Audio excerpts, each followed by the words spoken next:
Usa ka pagtuo, usa ka tingog, usa ka katawhan.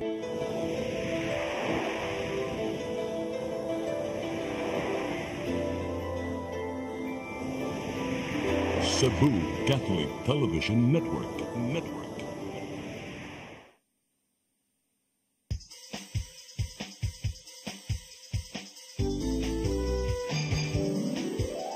Hello Cebu, maayong buntag.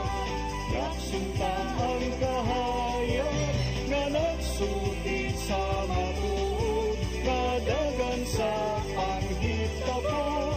Hello Cebu, maayong buntag Pinoy.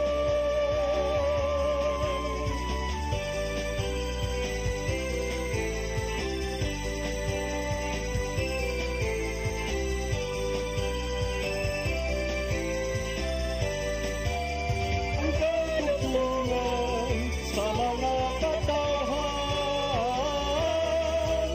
Hello Cebu,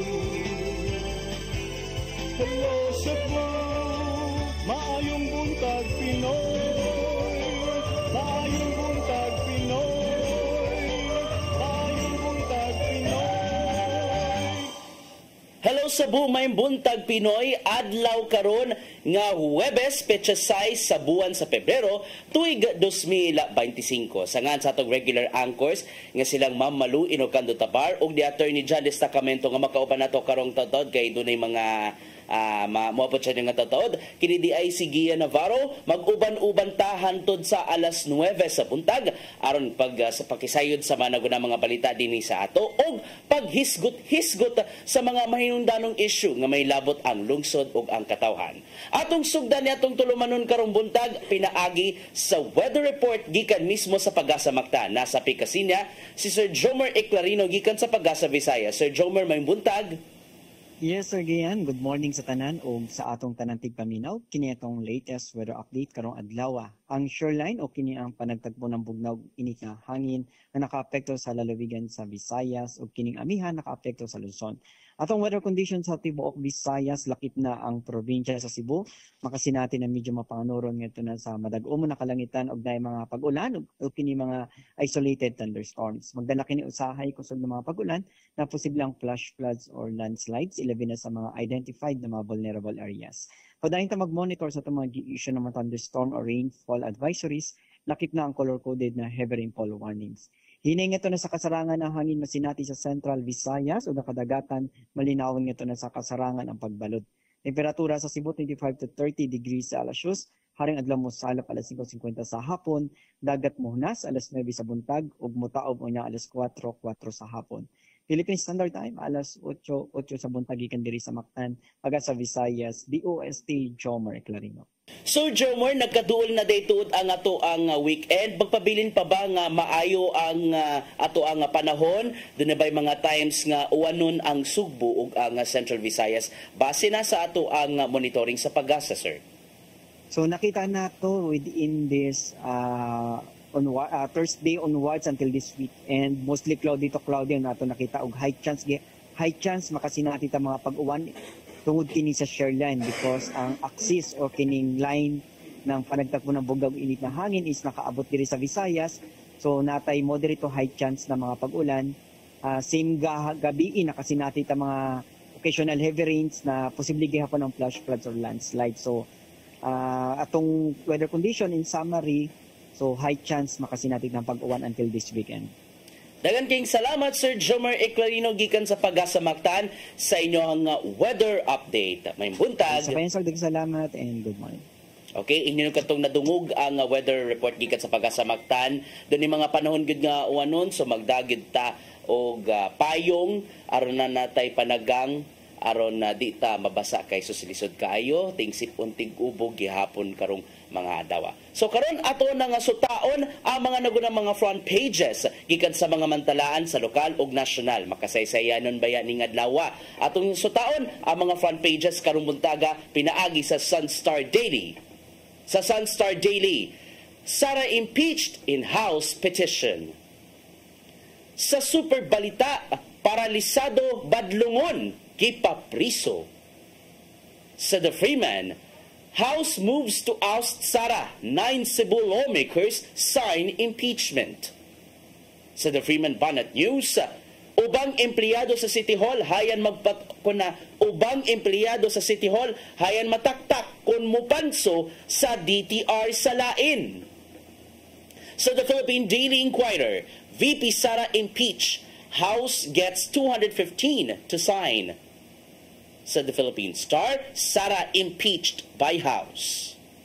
Said the Manila Bulletin, impeached. 215 Solons vote to impeach VP Duterte, readies legal team. Og sa Tempo, love scam hub raided. Magkato mga front pages sa mga naguna mga mantalaan sa lokal o nasyonal. Sa ato pagbalik, ato ng siren ang mga naguna nga mga balita nga nahipos sa CCTN News Department. Please stand by. Hello Cebu, maayong buntag Pinoy, maayong buntag Pinoy, maayong buntag Pinoy. Discover the beauty of the Philippines.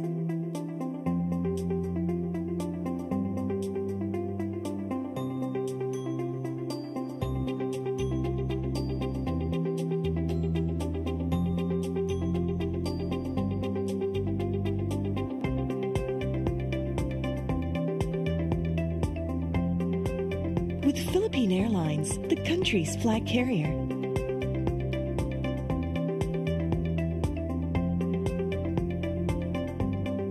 The airline that lets you feel the warmth of the nation.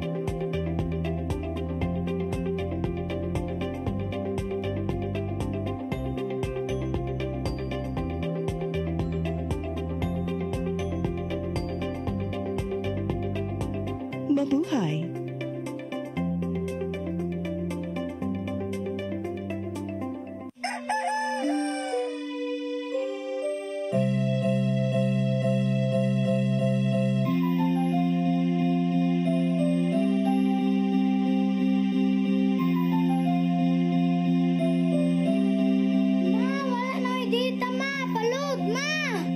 Sorry ma'am, na-late ko. Nangita pa mong ko para internet sa kong anak ma'am. Ay, wala na yung problema. Pag-sinisibo. Sinisibo, sinisibo. For your internet connection, And for the signal of your cable TV. so fast and straight the transmission to your phone. Sinisibo. Sinisibo, sinisibo. Offers you to have fiber optics. For your viewing experience, perfect and clear, so fine. So great and affordable for you to enjoy. Cine Cebu Television Network Incorporated offers fiber to the home broadband internet bundled with fiber to the home cable TV connection. Cine Cebu Television Network Incorporated with its operation in Metro Cebu and the whole province of Cebu soon. And affordable for you to enjoy. Sinisibo. I am the God that healeth thee. I am the Lord, your healer. I sent my word and healed your disease. I am the Lord, your healer. I am the God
Mayong buntag Pinoy, mayong buntag Pinoy, mayong buntag Pinoy.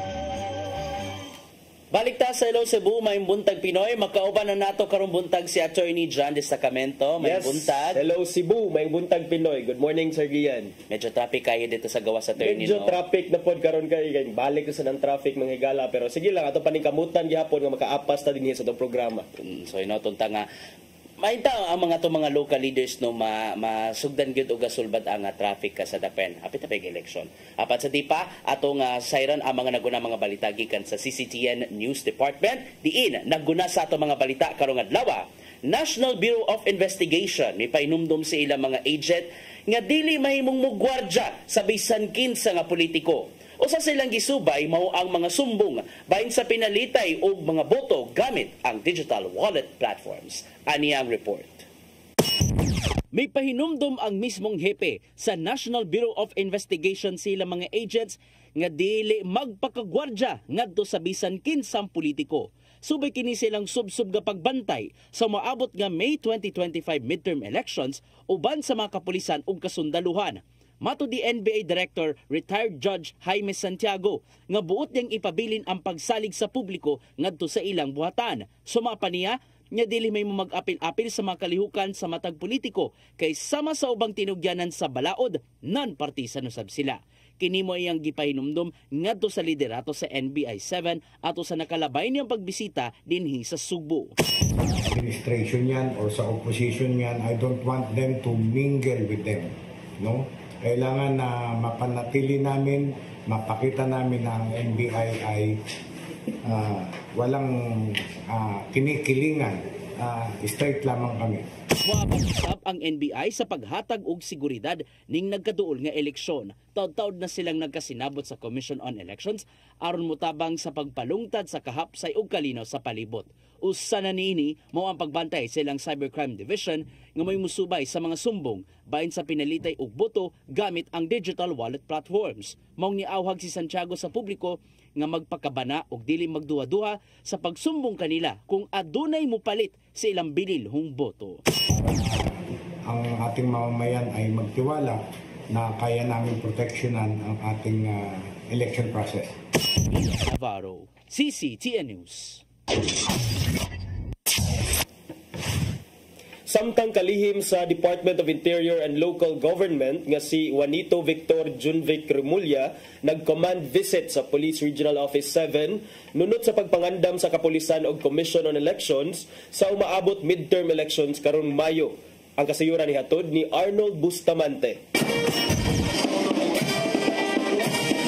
Bibisita ang sekretary sa Department of Interior and Local Government si Juanito Victor Remulla sa Police Regional Office 7 kinialang sa pagpangandam sa pagpatuan sa hugot nga seguridad sa kapulisan sa desembot nga midterm election sa Mayo 2025. Yang gipresentar sa media uban ni Police Brigadier General Rodrigo Maranan, hepe sa kapulisan sa Central Visayas ang moabot 1,461 ka mga loose firearms nga nasakmit sa Piero 7. Matod sa kalihim nga usa sa ihang kamanduan sa kapulisan nga mohatag sa seguridad sa piniliay mao ang pagpuhag sa mga armadong grupo nga posibleng maggamit sa eleksyon o wala dapigan nga bisan kinsa nga kandidato. Yang gusto nga ang tanang personal sa PNP sa Central Visayas magpabiling nga neutral sa ilang trabaho ug dili magpagamit sa mga politiko. Number 1, the private armed groups. Number 2, walang kakampihan. Hindi sila pwede mag-function as a private army ng mga politiko. They have to stay neutral, they have to stay professional, and they have to ensure that they will Gipaybaw ni Remulla nga tinguha niya nga malibot ang tanang rehiyon sa Pilipinas sa dili pa ang eleksyon aron masiguro nga mahanay ang seguridad ug walay mahitabong election-related violence ug mahatagan og proteksyon ang tanang kandidato, elected government officials ug aga mga kawani sa Commission on Election. Nalipay rehinon ang kalihim sa report nga iyan nadawat nga walay giilang nga election hotspots ang Sugbo nga nagpasabot nga malinaw ng Tibok Rehiyon 7.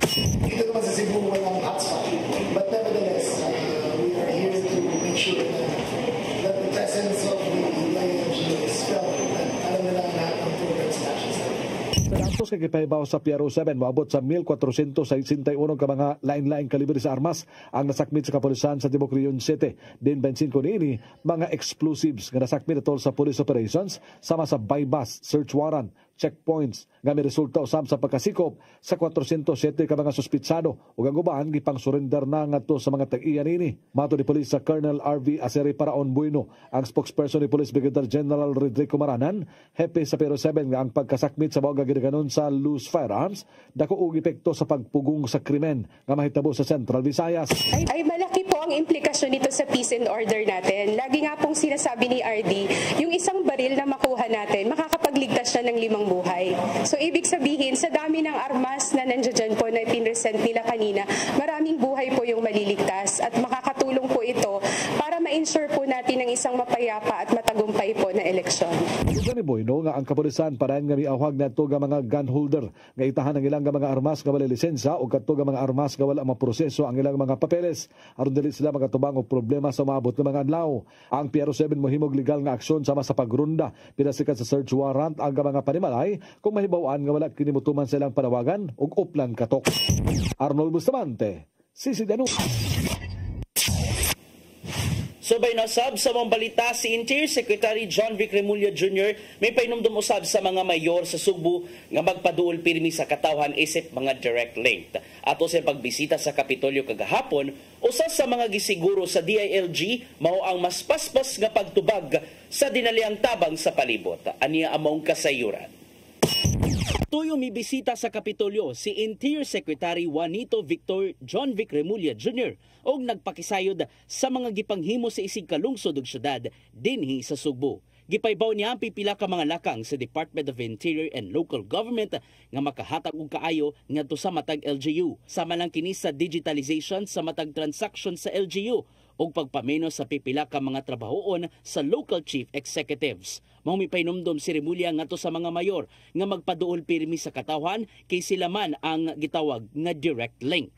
Dapat kayo, mga mayors, governors, dapat nag-develop hindi lang ang legacy na maalala kayo para sa grand structure o country. Kailangan tao. Kailangan ma-develop natin yung mga tao. So I believe in education, I believe in empowerment, and I believe in a unified system so that the country can move forward. Usap sa mga siguro sa DILG, mao ang daling pagresponde sa LGU sa higayong adunay dinali ang tabang sa palibot. Sama na lang sa pagbaton og kaugalingong fire truck og ambulansya sa matag lungsod o syudad. Apil usab ang emergency hotline diin may mong makasumbong gamit ang lokal nilang pinulungan. Gitinguha usab ni Remulla nga ma-amend sa mga magbabalaod ang PNP Code aron adunay reforma sa liderato sa mga sakop sa kapulisan. And the system will have the geolocating capacity. Kung saan man kayo tumatawag ng gagaling, malulocate kayo agad using modern technology. So, why do we do this? If we set up a system and it doesn't work, who do they blame? They won't blame us. They will blame you. Kayong local government. Nakahigayon usab sa pagdangup ang mga mayor kang Remulla bahin sa pipila ka mga lakang sa LGU nga ilang gihimo. Gikan kini sa managlayong proyekto hangtod na sa mga pulisiyang makatabang sa ilang konstituente. Gihangup hinuon ni Gobernador Gwendolyn Garcia ang nahimong binuhatan ni Remulla ato sa pagbisita sa Kapitolyo. Usa sa mga gihimong hinagiban sa paghimo og mga pulisiya sa Kapitolyo mao ang Local Government Code maong gihangup sa gobernador ang mga lakang sa DILG karon.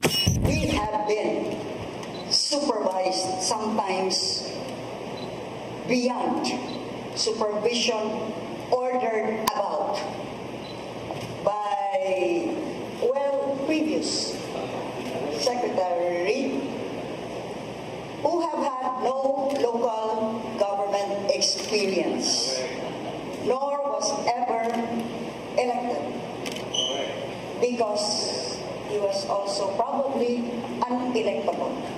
Pinili si Remulla sa Police Regional Office 7 human siya pagbisita sa Kapitolyo. Gian Navarro, CCTN News. Sa laing balita, groundbreaking sa gidusong 16 billion pesos nga bag-ong Cebu International Container Port sa lungsod sa Konsolasyon gipahigayon na. Ang kinigilauman nga mahuman sa tuig 2028. Ang kasayuran ni hatod ni Mary Rose Sagarino. Hinpit nang gipahigayon ang groundbreaking o capsule laying sa bagong Cebu International Container Port sa Barangay Tayod, lungsod sa Konsolasyon. Gipanguluhan ang groundbreaking kaganinang buntag ni Secretary Jaime Bautista sa Department of Transportation o Konsolasyon Mayor Teresa Nene Aligado. Gitambungan usab kini sa Korean Ambassador sa Pilipinas nga si Lee Sang-hwa, Presidential Assistant to the Visayas Terence Calatrava ug ang General Manager sa Cebu Port Authority nga si Francisco Comendador III. Ang 25 ka hektarya nga International Container Port banabarang mahuman sa tuig 2028 kinigipunduhan og dulan 17 bilyones pesos, 10 bilyones pesos gikan sa KEXIM sa South Korea, samtang 7 bilyones pesos niini ang abagahon sa nasudnong kagamhanan. Dungan nga trabahoon ang usa ka access road gikan sa site paingon sa Tayod Coastal Road pagpaluag sa trapiko. Ang usa sa labing dako nga port sa Pilipinas gilauman nga makatampo sa kalambuan sa lalawigan sa Sugbo ingon man sa tibuok Kabisayan. This event marks the start of a monumental undertaking that will transform not only the cargo gateway of the Central Visayas region, but also the trajectory of Cebu's economic landscape. The NCI City is more than just a port. It is a symbol of progress, collaboration, and our collective commitment to enhancing the efficiency and reliability of our nation's infrastructure. Kinigingong makahatag og oportunidad sa panarbaho sa libuan ka mga individual og pagkunhod sa gasto sa transportasyon sa maritime cargo. Kiniglauman nga magpaligon usab sa lokal nga industriya, makahatag og dakong buhis dili lang sa lokal lakip na sa nasyonal. Demand for efficient cargo handling and logistics solutions has made this project not just necessary but imperative. The new Cebu International Container Port is the answer to ensuring that Cebu remains the trade and commerce hub for the Visayas and Mindanao. Ang bagong International Container Port gitukod aron ma-decongest ang container terminal sa Cebu City ug madugangan ang operational capacity sa Cebu Base Port. Challenging gina sa ato ang karaan nga international port kay tungod man sagud sa limitation dito no in term of space unya aduna sa mga airdrop requirement. So kining facility will encourage no opportunity, at least ready na ang Cebu to accept og mga dagko nga mga barko para sa sa shipping sa maritime. Una nga giendorso ang proyekto sa sayong bahin sa tuig 2000 apan nakasinati og mga paglangan lakip na ang pandemya. Mary Rose Sagarino, CCTN News. Sa atong katapusang balita, tricycle driver na angol human gidunggab sa laing tricycle driver sa merkado sa Dakbayan sa Lapu-Lapu tungod lang sa panaglalis sa parking. Apan nasuta nga ang duha daan ang adunay panagbangi. Ang kasayuran niya ni Crystal Joy Felerca.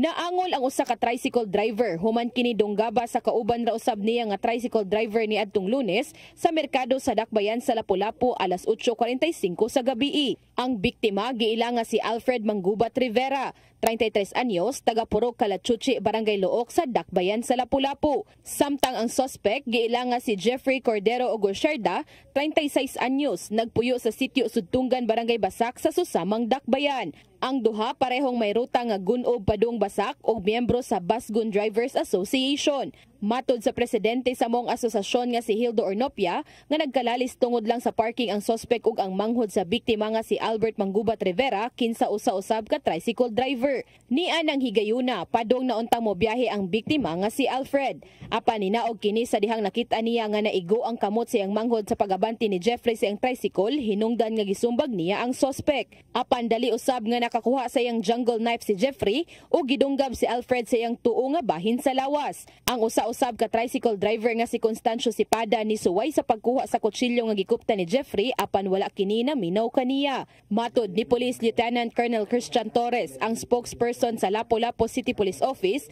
nga daling nasikop sa kapulisan ang suspect tungod kay naatlan nga nagpahigayon og simulation exercise ang kapulisan duol sa kung asa nahitabo ang insidente. Ang sagyod nga to ang officer of the day nag-direct na conduct of CIMEX shooting or stabbing incidents sa merkado. It so happen lang sa gyud nga didtong lugar pila lang ka meters sa senaryo nga ilang gibuhat nagi actual nga nag-stabbing ng duha ka driver. Ibutyag usab si Ornopia nga sa wala pa ang maong insidente, daan nang may panagbangi ang suspect ug ang biktima. Past 2019, nada sila yung mga panagbangi gamay ba. Muto na nato, siguro, di ko kabalog, na-trigger ang iyang utok sa tatlong hitabo. Isuwayan pagkuha sa CCTN News Team ang habig sa suspect nga si Jeffrey, apan wala na kini ni atubang. Samtang nagpaalim pa karon sa tambalanan ang biktima tungod kay nasamdan ang kidney niini. Ang suspect nagatubang karon og kasong frustrated homicide. Crystal Joy Filerca, CCTN News. Magkato managuna mga balitang nahipos gikan sa CCTN News Department. Inyo ka na nakita sa Sari 47 matag alas 5 hangtod alas 6 sa gabi dili sa CCTN Channel 47. Og sa to pagbalik ato nang hisgutan ang mga naguna gani makasaysayan no nga panghitabo dinhi sa ato ang nasod kana sa to pagbalik sa Hello Cebu May Buntag Pinoy. Please stand by. Hello Cebu, maayong buntag Pinoy, maayong buntag Pinoy, maayong buntag Pinoy. Discover the beauty of the Philippines.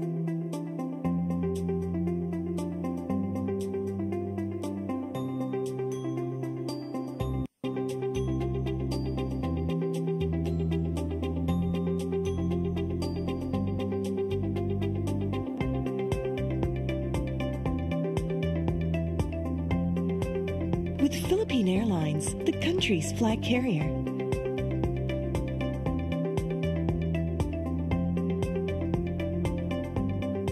The airline that lets you feel the warmth of the nation.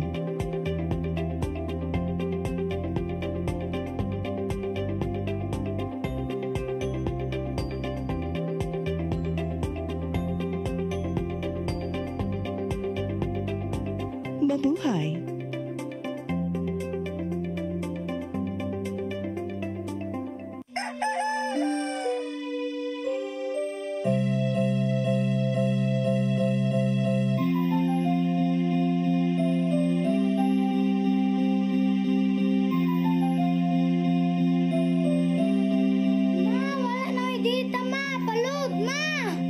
Sorry ma'am, na-late ko.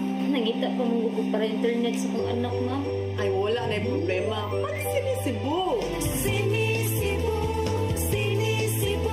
For your internet connection. And for the signal of your cable TV. So fast and straight the transmission to your home. Sinisibo. Sinisibo, Sinisibo. Offers you to have fiber optics. For your viewing experience, perfect and clear, so fine. So great and affordable for you to enjoy. Sinisibo.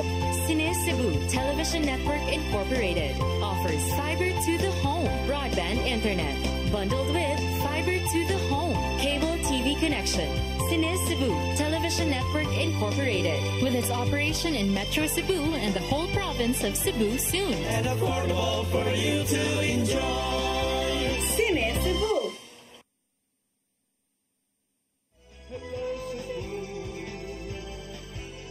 Hello Cebu, maayong buntag Pinoy, maayong buntag Pinoy, maayong buntag Pinoy. Balik ta sa Hello Cebu May Buntag Pinoy. Arita sa ato ang paghisgot-hisgot murag dako gyud ro ng atong hisgotanan, Sir Gian. Historical kay because matud pa nga the I in unity is impeachment. Pinitim pa ba ka kay ang kay kun ni makita kaganiha sa ato ang mga fan pages nagkaiusag yun nga ang top story kagapon mao ang pag-impeach sa mga kongresista kang Vice President Sara Duterte. The magic number there, attorney, is 215.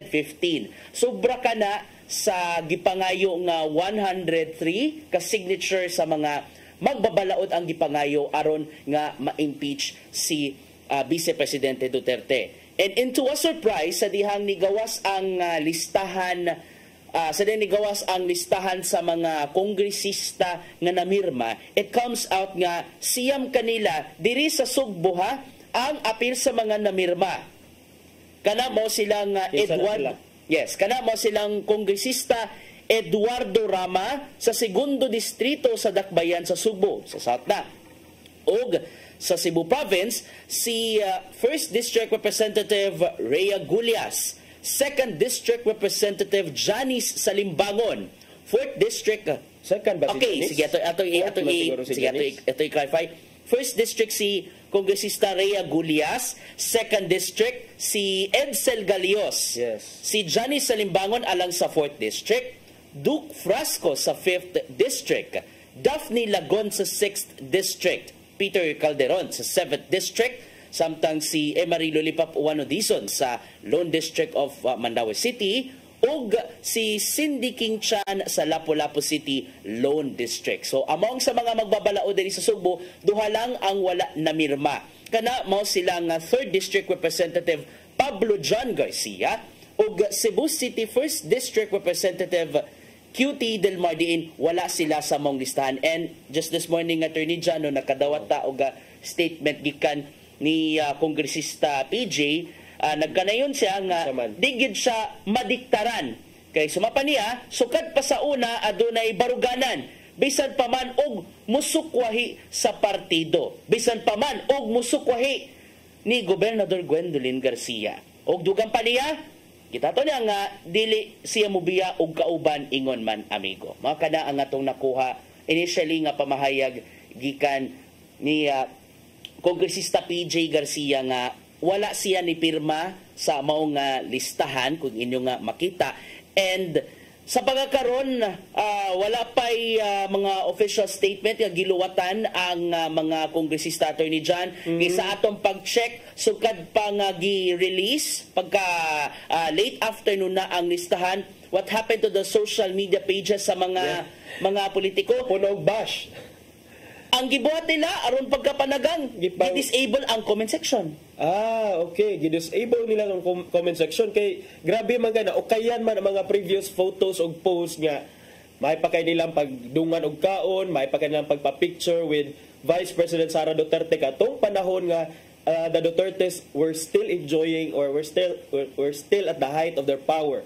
Nya karon the tides have changed naman, Sir Gian. Moto nga nanggawas ang mga photos kagahapon, daghan kay mga bashers. So gipang off day ang comment section, Sir Gian? Yes, gipang off gyud ang ilang mga comment section, and sa atong pagsuta due to their grabe nga rage ilabi na sa publiko, napunog yun. Aside sa napunog yun angry og mga laugh reactions, kumbaga masabtan na ito nga bitaw no, murag inga na lang yun grabe ang kalagot sa ubang mga netizens. Mga as of the meantime, wala pa sila nakapadangat og ilang official statement, and even the other reporters kagahapon, they try to contact with the lawmakers here in Cebu. Wala pa gid sila nitubag, pero sa dilam, we will do our best nga makontak o makuhaan nato ilang habig why they are doing that, Attorney John. Okay. And gani, doon ay mga pipila ka mga articles of impeachment nga nakita sa mga kongresista, which is nakalatid usab sa mga impeachment complaints nga gidusoon. Sa day na sila. Tinuod na, Sir Gian, kanina nag-mention ka 215 ka lawmakers ang miduso sa articles of impeachment ngadto na sa Senado. Actually karon the ball is already in the hands of the senators. Pero matod pa nila nga murag pipila naman lang ka session days ang nahabilin karong Pebrero nya dayon mo adjourn sila because of the election season adto na sa June 2, 2025 kuno sila mo resume. But atong nahibaw-an karon nga bisan pa og bag-o ang composition sa Senado, that will not affect the Sir Gian sa ongoing trial or impeachment trial for the impeachment of Vice President Sara Duterte. Naay 7 ka mga articles of impeachment nga giduso sa mga kongresista ngadto sa upper house kung sa Senado. Una ani ang death threats, katong ato mahinumduman nga mi-issue kuno si Vice President Sara Duterte og death threats against the President, kang Presidente Bongbong Marcos, sa iyahang asawa nga si First Lady Lisa Araneta Marcos og si House Speaker Martin Romualdez. Matud pa nga she allegedly claimed in November last year nga she had already ordered someone to kill them in case of her death. Ikaduha, Sir Gian, ang alleged misuse of her confidential funds. Ikatulo, ang ingon ng mga cash envelopes at the time that she was at the helm at the Department of Education. Doon ako na yung mga nahitabo nga pagpang-bribe o pang-corrupt na yung mga cash envelopes containing tens of thousands of pesos nga matud pa gipanghatag ni sa mga former members of the Bids and Awards Committee, Chief Accountant, etc. etc. Number 4, dunay unexplained wealth kuno ni si Vice President Sara Duterte. Hidden wealth amounting to 2 billion, which was allegedly unexplained in her statement of assets, liabilities, and net worth. Number 5, ang giingon nga Davao Death Squad o drug war killings, ang giingon niyang participation. Number 6, inciting sedition and political turmoil. And lastly, number 7, abuse of power. So mao kini ang articles of impeachment maoy basihan sa Senate sitting as an impeachment court kung doon na ba'y kapasikaran ang pagpalagpot, pagpatangtang sa Vice President isip ikaduha nga pinaka-powerful nga opisyal sa atong nasod, Sir Gian. Kanay, kung pagbasihan ka ng mga articles of impeachment, maugid na yung mga nanggawas, especially kung atong may numduman, no, katong naghearing ang Kongreso bahin sa questionable nga paggamit sa confidential funds, which is mani usa sa mga punto nga nakita niya na Attorney John. Okay. Tungod na human sa paspas nga pangitabo sa Kongreso, dunay pamahayag kagahapon si Representative Paulo Duterte, Pulong Duterte of the 1st District of Davao City. Sumapa niya nga grabe harap-harapan gid ang naitabo gani ni bahad siya nga posibleng adunay dili maayong pangitabo ngadto sa kasamtangang administrasyon. Si Basti Duterte po, Sir Gian, kay murag inana sad ang tenor sa iyahang komento kagahapon kay gipangutana siya sa membro sa mga media kay wala man itubag, wala pa ni issue og statement si Vice President Inday Sara Duterte. Pero ay mga igsuon nga lalaki sila si Basti o ganina ingon kasi Pulong Duterte. May issue kanina siya matod ni Basti Duterte, cornered animals become aggressive. The exact quote from Baste Duterte, Sir Gian, was, cornered animals become aggressive, Martin Romualdez, Bongbong Marcos. Mao na iyang giingon kagahapon. So, unsay pasabot ana? Wata kay ba kung unsay pasabot ana cornered animals become aggressive, we can only surmise unsa kay next nga move sa mga Duterte, Sir Gian. Manay gini nakaingon na mausabang nga netizens nga sa ganito ron, Year of the Snake kuno ron, no, pero nganong nanggawas man ang daghang mga buaya.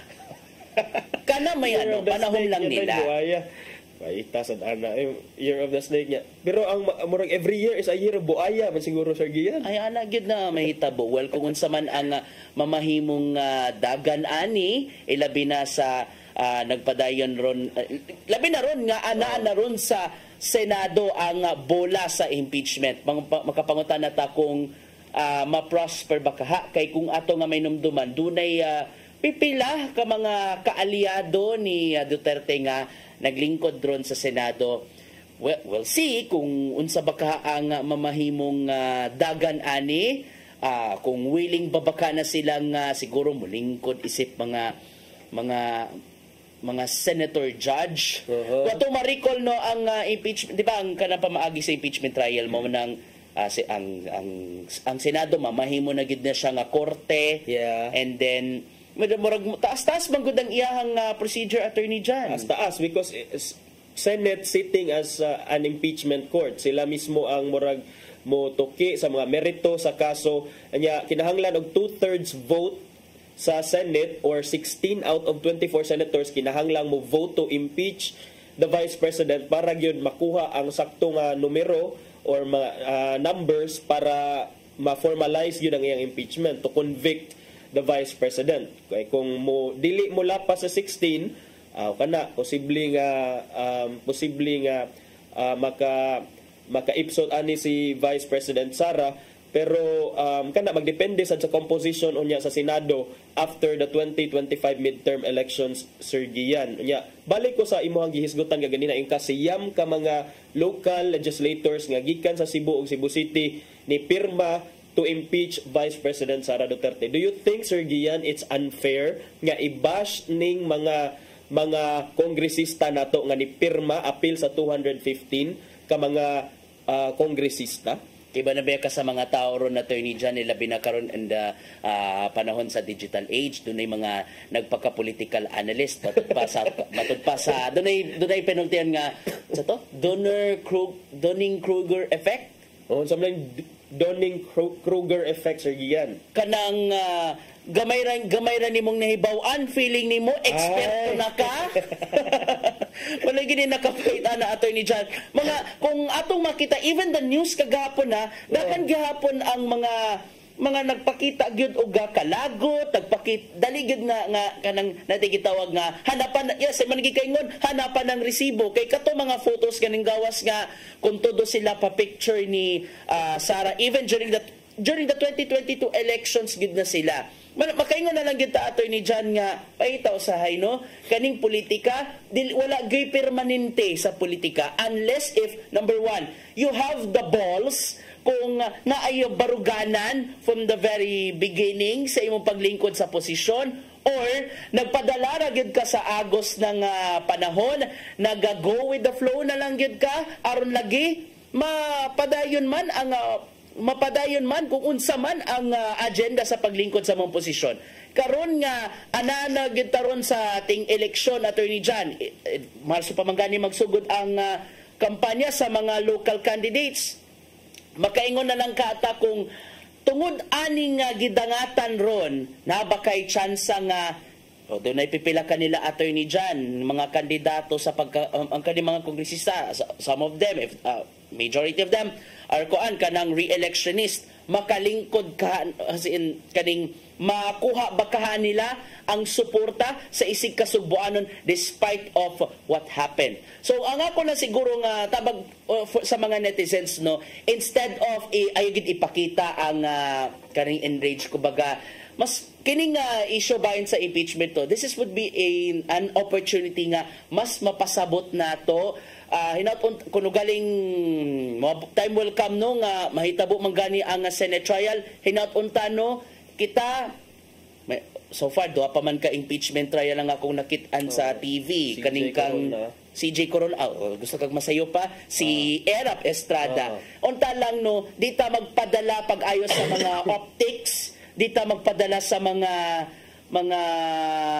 unsa ba ka mga drama nga makit-an on this issue inatunta nga ato ning palagman ang atong pagsabot bahin ani nga proseso atong subayon ang tinuod gid nga issue aron kita mismo maka adunay pagsabot og yes adunay pagsabot sa mga mainundaning issue and how would we react on it responsibly kay lisod ba kay Attorney John kung napadala ra gid kay ka sa emosyon di ba kana para sa dako ayaw ninyo i-bash because kamo man ang nagluklok ani mga tawhana sa ilang posisyon so mao gani we elect the leaders that we deserve or whom we deserve so kaning mga tawhana, kaning mga kongresista maoy atong gipili nga mo representar sa ato mga tagsa-tagsa mga distrito diha sa ubos balay balauranan and under the constitution sila ang gigrantan og power nga maoy representante sa atong mga tingog dinhi sa atong tagsa-tagsa ka mga district. So kay sila man atong gibutaran, sila man atong gipili na kung unsa ang ilang desisyon karon atong respetaran. Kay that's how democracy works. So lain man sa kaayo kung ato silang dili man jud ta makaiba because at the end of the day kuan man na Sir Gian, depende ra gyud na sa pumpa ni Madam Malu nga it all boils down sa kung unsa ang imong kolor. Kay kung unsa imong kolor mao sa na ang imuhang ipakita nga mga kuan mulubad ba ka o di color ba ka o puti ba ka so kung unsa imong kolor mao sa na ang imuhang iyaw-iyaw mao sa na ang imuhang advokasya kausa diha sa social media pero nakabantay ko Sir Gian nga ang uban niingon man nga kining I told you not to go to, but you go to. Now look at. Gusto kang basbag. Imbis na paganon. Sa man ang imbis na paganon. Matod pa ni Babaluso sa pelikula. Pero naroon ko nabantayan na Attorney John, especially nga it is still in the heat of the politics, it is still in the heat of this issue kaning impeachment. Na yung mga nanggawas nga mga abot lang ano napatakaman silang share og mga unverified nga mga statements kanino labi na karon no na nakitaan nga abot lang anong gi-share man gyud nila ang post statement ko no ni Kongresista Lollipop Uwano Dizon the Lone District of Mandawi City. Ako gi-clarify sa ilang team wala kato mga gipang share fake dito but still not only ni Kongresista Uwano Dizon as well as the other nga mga kongresista, so we're trying our best nga makuha na nato ang ilahang nga mga official nga mga pamahayag yes to get there the real nga reason nga nung nakabut gud nila ang maong desisyon kaning ang atong nga mabambantayan na ni Attorney Jano kung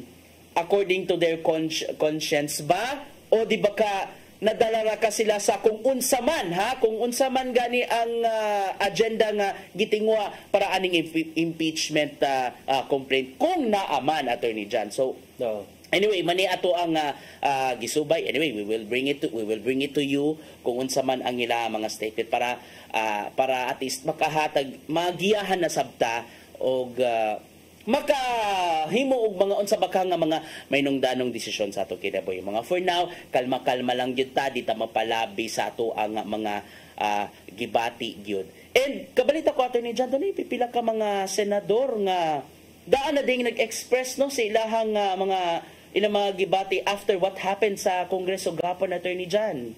Okay, so mas maayo siguro nga in the spirit of murag fairness, kinahanglan sa sila i-withhold nila sakto tong giingon ni gibuhat kagahapon ni Senate President Cheese Escudero nga time pa sa dili sa tamo issue og bisag unsa iyang gi-reminda ng iyang mga fellow senators nga since sila ang mo decide aning very sensitive, very high profile nga kaso sa impeachment sa Vice President, kinahanglan sad sila nga mo act with fairness, kinahanglan ipakita nga murag wala sila gidapigan kay murag it's supposed to be like that Sir Gian. Gusto lang ako hisgutan Sir Gian kining si Senator Amy Marcos Sir Gian kagahapon ingon siya nga iyahag yung unungan si Vice President Duterte hangtod sa kahangturan. She will fight until the end the impeachment complaint against Vice President Sara Duterte. So consistent man ni si Senator Amy Marcos. She is a Marcos and then but nonetheless, murag iyang gipakita nga murag despite the strained relationship between her brother ba sila ni brother and the Vice President, still ang ilahang relasyon nagpadayon unya kining nagpaabot sa Sir Gian sa komento gikan sa Malacañang Palace sa palasyo kung unsa ang ilahang mga perspective kabahin aning development nga impeachment ni Sara at the lower house level considering I believe last year mga December or November dunay text kunuhay or di kunuhay but there was an alleged text nga later on gi-confirm ni Presidente Bongbong Marcos nga matod kung siya pabuton dili na lang ni ipadayon ang impeachment complaints against the Vice President considering nga wala na kuno ni mahimo nga maayong resulta para niya and then so mao na ang iyahang pangindahay pero apparently wala siya tuuhi sa mga kongresista kay nadayon naman gihapon ang impeachment complaint. Pero within this week lang no nagkanayon man ang habig sa Malacañang pinaagi ni Executive Secretary Lucas Bersamin nga sumapa niya digid manghilabot especially si Presidente Marcos Jr. sa kung unsa man ang mamahimong dagan sa impeachment proceedings. Narigid na sa mga magbabalaod. And speaking of mga magbabalaod, dunay 11 ka masakop sa House of Representatives nga mamahimong prosecutor o ilang depensahan ang desisyon nga pataktakon sa pwesto si si Vice President Sara Duterte. During the plenary, sila may gi-endorse o ganaprobahan isip mga House prosecutors. Kinsa na sila nga sila nga Representative Jervil Jinky Beatrix Luisitro of 2nd District, Batangas. Representative Romeo Acopa Antipolo, 2nd District. Representative Ramon Rodrigo Gutierrez, gikan kana sa One Rider Party List. Representative Joel Chua sa 3rd District sa Manila. Usanis mga nagsukit-sukit during the hearing sa budget. Budget nato sa Office of the Vice President. Si Representative Rao Angelo Jail Bungalon sa Ako Bicol Party List. Representative Loreto Acharon sa Lone District sa General Santos. Representative Marcelino Libanan sa 4-Piece Party List. Representative Arnan Panaligan sa Oriental Mindoro 1st District. Representative Isabel Maria Zamora sa San Juan Lone District. Representative Lawrence Defensor sa 3rd District sa Iloilo. O si Representative Jonathan Keith Flores sa Bukidnon 2nd District. Sila maglangkod sa prosecution o sila na ang bahala sa pagpanalipod nganong angayan nilang i-impeach si Vice Presidente Duterte. So kaning nga plenary, so on the plenary sila usab nag-decide nga ilang nga tipigon ang unang tulo ka impeachment complaints. Samtang ang ikaupat ka complaint ila pa kanang hisgutan, Attorney John. Kagahapon si Vice President Sara Duterte, Sir Gian, gipangayuan sa iyahang komento pagbuto ani nga balita. Matod pa niya nga dili lang sa siya mosulti og bisag unsa karon kay wala pa man niya na receive formally ang giingon nga kopya sa articles of impeachment.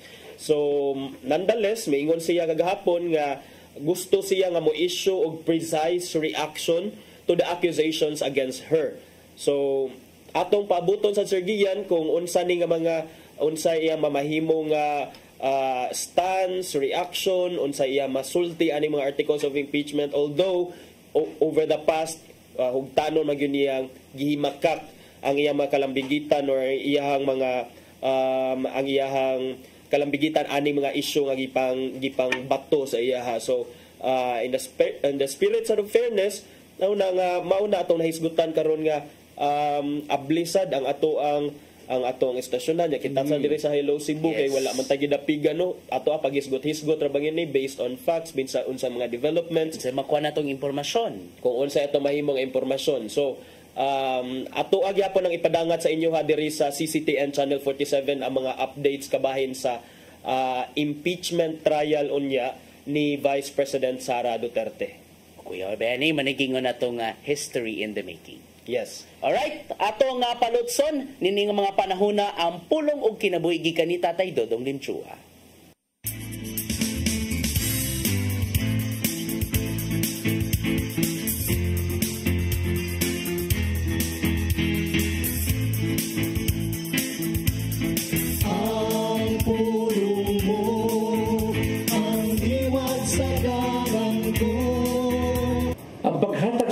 Kinamuhi alang so sa kay gala dili sa iyo apan gihimo kini ni Jesus sa Juan 15:13 nagingon ang labing dakong gugma nga ikahatag so sa katao ngadto siya higala mao ang pagpakamatay alang kanila.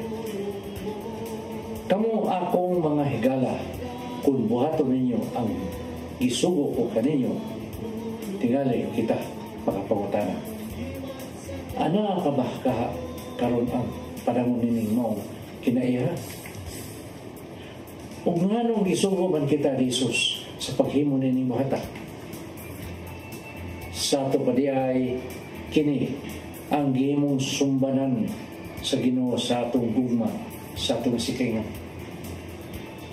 Kay siya mismo bibuhat man usab nini tungod siyang gugma kanato.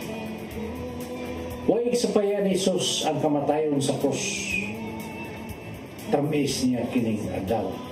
Sa Juan 15:13 nagingon, ang labing dakong gugma nga ikahatag sa usa ka tawo ngadto siyang mga higala mo ang pagpakamatay alang kanila.